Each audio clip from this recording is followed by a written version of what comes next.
Going now to file item 43, AB 266. The clerk will read. Assembly Bill 266 by Assemblymember Bonta and others enacting the medical cannabis. Assemblymember Bonta, you may open. Thank you, Mr. Speaker and members. Today I rise to present AB 266, a bill that provides comprehensive regulations for the life cycle of medical cannabis. I'm proud to join author this measure with my fellow colleagues from Rancho Cordova and Los Angeles in what has become a strong collaborative effort of our House. AB 266 merges language from the two large regulatory framework bills that entered the Assembly Appropriations Committee and crafts a hybrid approach to reach an innovative middle ground on this important issue for the future of California. Some of the highlights of the new language include one oversight agency and a multi-agency effort beneath that oversight agency for licensing, led by the Department of Food and Agriculture, the Department of Public Health, and the Board of Equalization. There is no longer a leading role for either the Department of Alcoholic Beverage Control or the Department of Consumer Affairs, both of which have been moved to advisory positions under the new bill. The strong health and safety, environmental, and consumer protections, which were the trademarks of the two previous bills, were preserved. Local control is preserved by requiring local licenses in addition to state licenses for applicants of commercial medical cannabis activity. Cities and counties also maintain the right to ban cannabis activity if they so choose. The new proposal provides an important floor that local businesses and ordinances must meet. While each existing ordinance is uniquely crafted, the businesses they license under AB 266 must meet a standard set of health and safety, environmental, and public safety standards.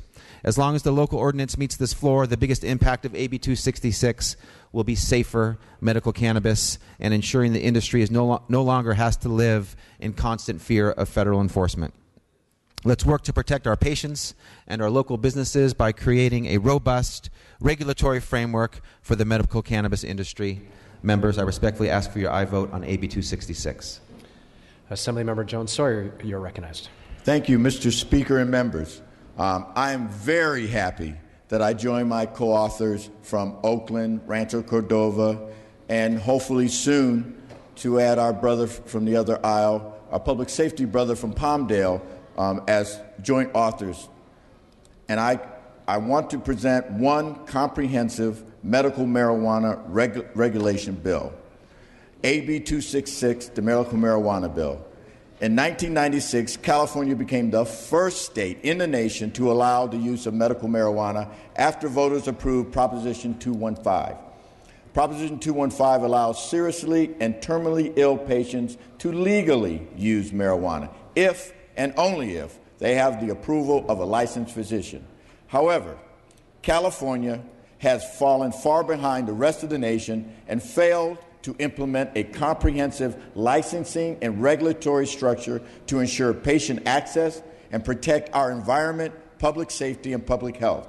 Until such a comprehensive state regulatory scheme is enacted, the medical marijuana industry will continue to be stuck in the middle between inconsistent oversight or regulations at the local level and constant federal action despite compliance with local rules.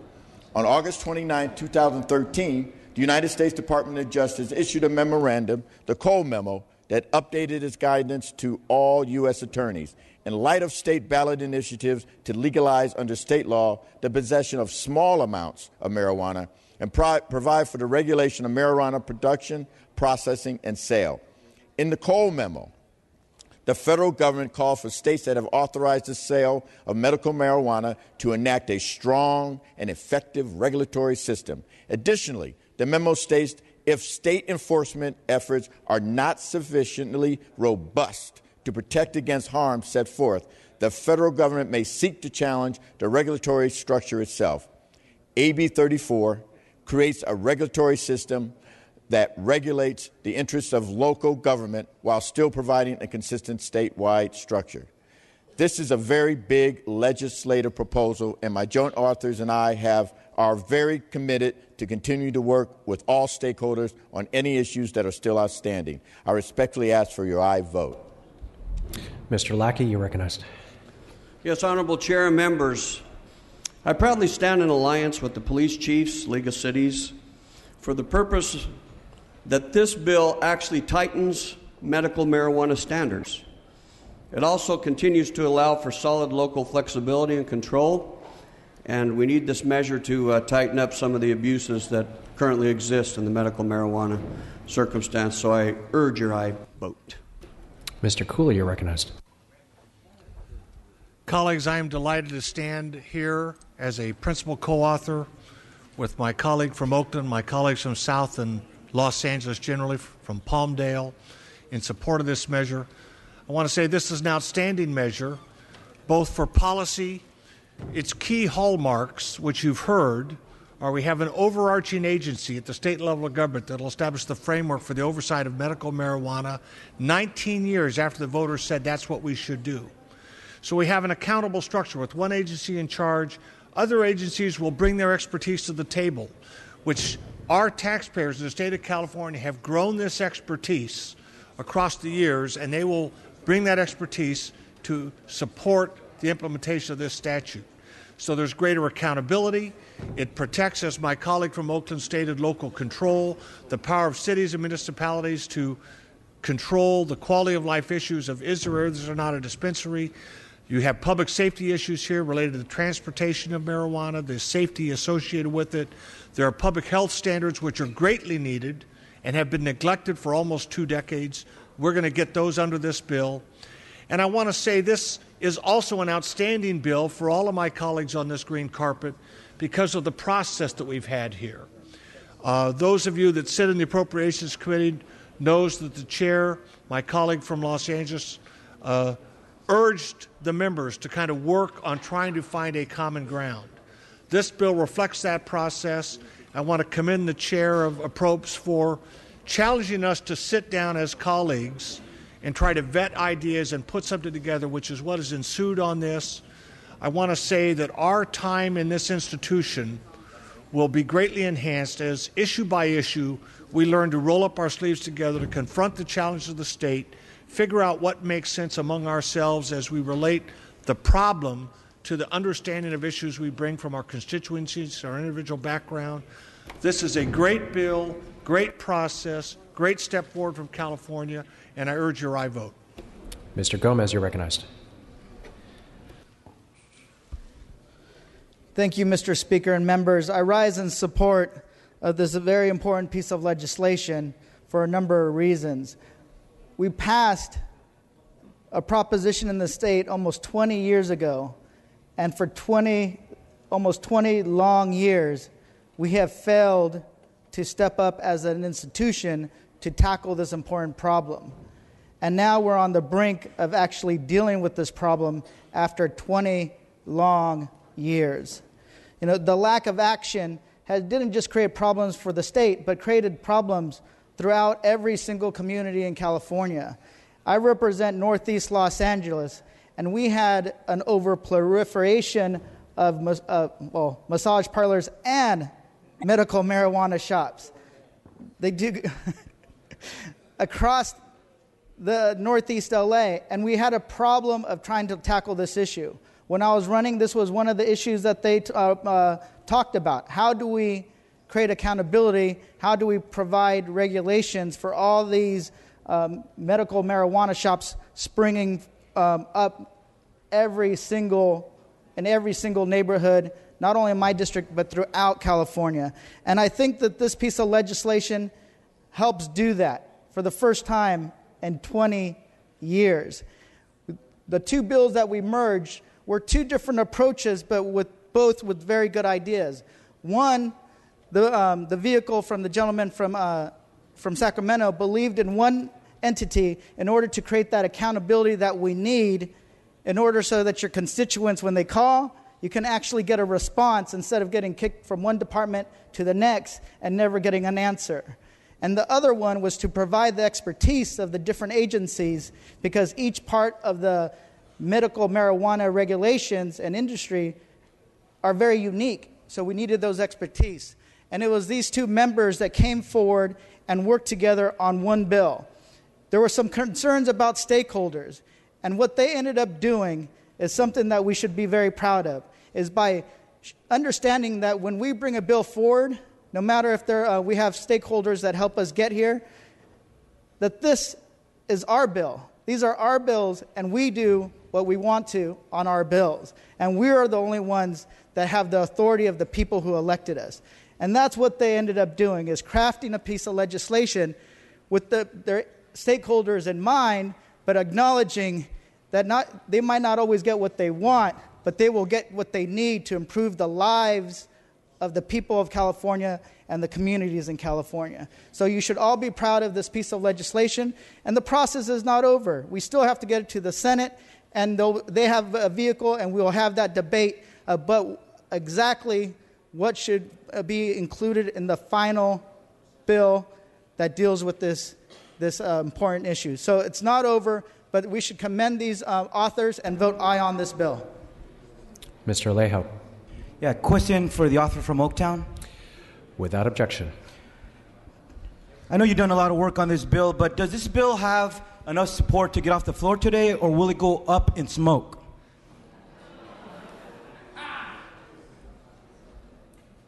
I'm hopeful that our colleagues will see the wisdom of the bill and the importance of the the collaborative effort, not joint effort, and vote in support of the bill. Mr. Speaker, on my own time, I think we should not zigzag on this issue any longer. And this bill certainly deserves a high five. I do think this bill will be resolved before 4:20 today. With that, Mr. Patterson. Thank you, Mr. Speaker, members. Actually, I appreciated some of the marijuana humor on the floor. I am rising in support of this bill, but I am also a skeptic, quite frankly, of the whole medical marijuana set of circumstances. I understand there is a desire to get some relief medically with marijuana. I think there are other methodologies for pain relief and those kinds of things and all of that. But all that being said, I rise in support because of the necessity of law enforcement to be able to have the tools and the permission to help to regulate and to rein in the abuses of medical marijuana growing and their shops. If you go to places in Fresno where the marijuana medical shops exist, they, in fact, attract criminal elements. There are real significant problems with them, and that just is a fact. When we see the growing of, quote, medical marijuana, we oftentimes see it being grown illegal under phony and false documentation, and oftentimes they are even overgrowing substantially the amount that they have a legal permit to have. We have had in Fresno significant instances where the legal, quote, legal growing of medical marijuana right in the city of Fresno, and it was so conspicuous and, in fact, such an overgrow that there was a theft, there was gunfire, and there was death as a result. We need to regulate this. We need to make sure that, and there is in fact a tax and a fee levy in here. And I don't normally and necessarily support fees or taxes, but these institutions need to be taxed, regulated. They need to make sure that they obey the law. They need to make sure that if they're going to do what they do it in a way like all other retailers in the city of Fresno and other places that try to obey the law, to have clean premises, to operate within the law, and to reduce the instances of illegal activity. Oftentimes, members, we have to admit that these places are magnets for other kinds of behavior that frightens people in our communities. I appreciate the author bringing this forward. I look forward to seeing it move forward and hope that it has sufficient teeth in it And that's why I am supporting this, because of the law enforcement support of this, so that we can rein in the kinds of abuses and the kinds of situations which are bothering our residents and scaring them when these medical marijuana shops come into their neighborhoods. Thank you. Dr. Wood. Yes, thank you. I rise to support these authors for this joint bill. There was no pun intended there, actually. But I rise to support them. They are all representing their district, the challenges in their communities, just as I did yesterday when I rose to talk about a bill related to the concerns of my district. So I look forward to collaborating with these authors, working with them closely so that we can address the needs of this entire issue together. I think we've gone way too long without regulation of this issue, and I think the clarity that regulation will bring will provide resources, will provide opportunities to crack down on the bad actors, quite frankly, and solve this for California. I know it continues to be an uncomfortable subject for a lot of people to talk about, but it is legal here in California, and we need to regulate it and treat it as such. The conflict we have with the federal government, I believe, will resolve over time, but we need to step up for the people of California and enforce the weight of the proposition as it was presented in 1996. So I ask for your support. Thank you. Seeing and hearing no debate, Mr. Bonta, you may close. Oh, apologies. Mr. Cooper, you're recognized. Sure. A question for the author. Without objection. Will this allow for the use of edibles? Mr. Bonta.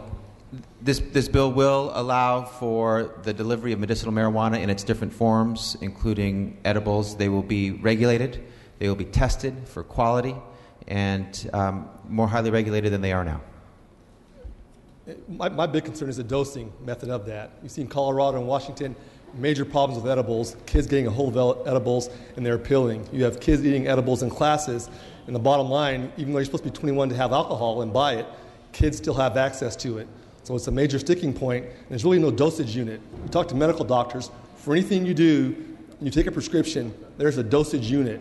For this, it's the wild, wild west. So to me, it sends the wrong message, because ultimately, even though it's for medicinal, and I voted for 215 20 years ago, it's a little bit out of control, and that's my big concern. And then also with the CHP, they're talking about a test for folks that are in the influence. And the bottom line, you pull somebody over, and they're weaving all over the place, and they blow 00 in the intoxilizer. A lot of folks are driving under the influence of marijuana right now. And I'm a former DRE, drug recognition expert. If you're under the influence, you're going to exhibit certain signs and symptoms. That's how we make those arrests all the time for individuals like that. And it's amazing, having worked a lot of concerts and venues over the years. 10 years ago, you rarely smelled marijuana. Any concert venue or sports venue you work now, and cars are leaving, all you smell is marijuana. So it is a major problem right now with that.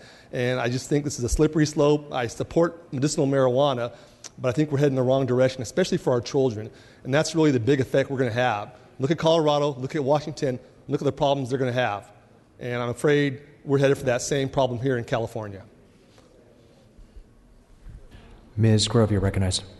Thank you, Mr. Speaker. I know most of us make up our mind before we're going to get to the floor, but and I was actually going to vote yes on this bill and support the regulation process until I heard from my colleague from Sacramento, who actually is someone who's worked in this field and who has been a drug investigator in the past, and he made a very passionate plea about, somebody being high on marijuana and not being able to, comply with a breath or being able to defeat a breath alcohol a test. And so, and then the issue with our children being able to eat these consumables is what he called them, or edibles. So I would urge everybody to either lay off this bill or to vote no and find out how this is going to affect our kids in the classroom and our kids on the street where they have access to this drug, and at least listen to what our colleague in Sacramento said that actually has worked in this industry and understands more than more than I do. And I would think unless there's somebody else on this floor that's worked in the Drug Investigation Sheriff's Department, I think we should listen to somebody who has expertise in this issue. So I would ask for a no vote or lay off and just address these issues. Thanks.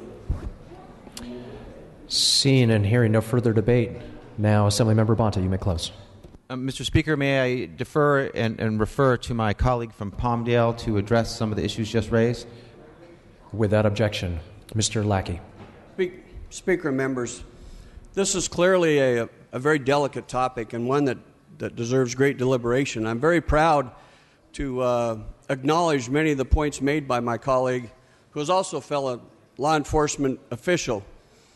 Okay. I would remind my colleague from Bakersfield that I, too, have a considerable amount of law enforcement experience. I would be 28 years. Over 20 years of it was spent working the graveyard shift, which primary focus is, especially from the Highway Patrol, is seeking out the impaired driver. And that's why I did bring forward a bill to help recognize those who are under the influence of other intoxicants. We're still working on that. But the reason why I support this bill, everyone, this is really important. I ask for your attention for just a few seconds. I'm not a long speaker. I just ask that you consider the fact that we need to tighten restrictions. We need to learn from those states surrounding us. That's what this bill does. It gives us more ability to control this industry that's out of control. I please urge your aye vote. Mr. Bonta. Thank you, colleagues, for your input and your thoughtful comments on this important bill for the future of the state of California. I just want to touch on two of the last comments that were made by some of my colleagues, my colleague from Elk Grove included. There was a reference to the Wild West, and that is exactly what this bill is trying to move away from, and to a set of comprehensive regulatory standards throughout the state of California. Right now, with respect to edibles, there is not any uniform minimum level of regulation. This bill would provide that for the first time in the state of California with respect to labeling, maximum potency standards, dosage, etc. Areas where we don't have that regulation now it will be contemplated and put forward by this bill. This bill does much more than what Colorado has done in the edible space. So I think that's a contrast appropriately worth noting. And with respect to impaired driving and impairment of marijuana from medical cannabis use, the bill specifically sets forth a requirement that the California Highway Patrol will determine best protocols for determining impaired medical cannabis driving. So I appreciate your comments. We think a lot of your concerns are addressed by this bill. But again, we're going to continue to work with all stakeholders going forward to make this the strongest possible bill that we can. And I think that this collaborative effort from our House on this important issue is absolutely critical to finally provide a unified and coherent approach to medical cannabis regulation in the state of California. There's certainly much more work to be done, and we move forward if your votes allow us to, with an open mind and a commitment to our stakeholders to continue to work with them. So I think we can all agree that stronger regulation is needed in the state of California on medical cannabis, and is long overdue. AB 266 provides that much needed regulation. Colleagues, I respectfully ask for your aye vote. The clerk will open the roll. All members vote who desire to vote. All members vote who desire to vote. All members vote who desire to vote. All members vote who desire to vote. The clerk will close the roll. Ayes 50, noes 5. The measure passes. Colleagues, going back to the middle of the file, to our Speaker Pro Tem's items, I'd like to call up file item 23, AB 516. The clerk will read. Assembly Bill 516 by Assemblymember Mullen and others, enacting to vehicles. Assemblymember Mullen, you may open. Thank you very much, Mr. Speaker and members. AB 516 will modernize California's system of getting license plates on vehicles in order to address the many problems that arise from tens of thousands of vehicles driving around our neighborhoods, freeways, and toll roads without license plates. The status quo is a threat to public safety. In fiscal year 2013, California's new car dealers sold over 1.8 million vehicles. Another 167,000 or so used vehicles were also sold without plates. That's 2 million cars that drove for weeks and sometimes months without any identification other than color, make, and model. This flawed system impedes the best efforts of law enforcement, and it certainly doesn't work well for the state's toll agencies that are collectively losing $15 million a year in unpaid tolls from violators who are abusing the electronic payment systems by driving on toll bridges and toll roads without a fast-track transponder or a license plate, the key identifier for enforcement of toll evasions. AB 516 addresses this toll violation problem at its source by ensuring that vehicles are assigned license plates at the point of sale, just as they do in a dozen other states that already operate print-on-demand temporary license plate systems. I am committed to working with the stakeholders like the California New Car Dealers, DMV, and Caltrans, and any other agencies and interested parties to resolve any outstanding issues. This measure has received bipartisan support, and I respectfully ask for an aye vote. Colleagues, seeing and hearing no further debate, the clerk will open the roll. All members vote who desire to vote. All members vote who desire to vote. All members vote who desire to vote. The clerk will close the roll and tie the votes. Ayes 62, no 0. The measure passes. And if we could go to file item 24, AB 762, the clerk will read. Assembly Bill 762 by Assemblymember Mullen and others, and act relating to care facilities. Mr. Mullen, you may open. Thank you very much, Mr. Speaker. California is one of only 2 states in the nation that maintain a siloed dual license child care system.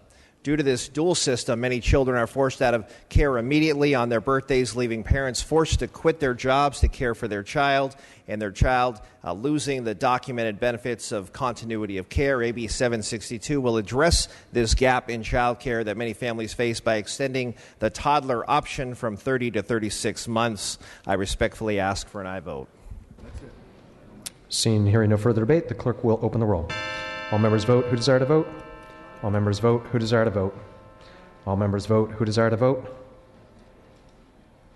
The clerk will close the roll and tie the votes. Ayes 59, no 0. The measure passes. Colleagues, file item 27, AB 1396, we will pass and retain. At this time, we're going to take a 1-hour recess. Please return promptly, colleagues, at 1:30 p.m. Members, please return at 1:30 p.m. At this time, we will take a recess.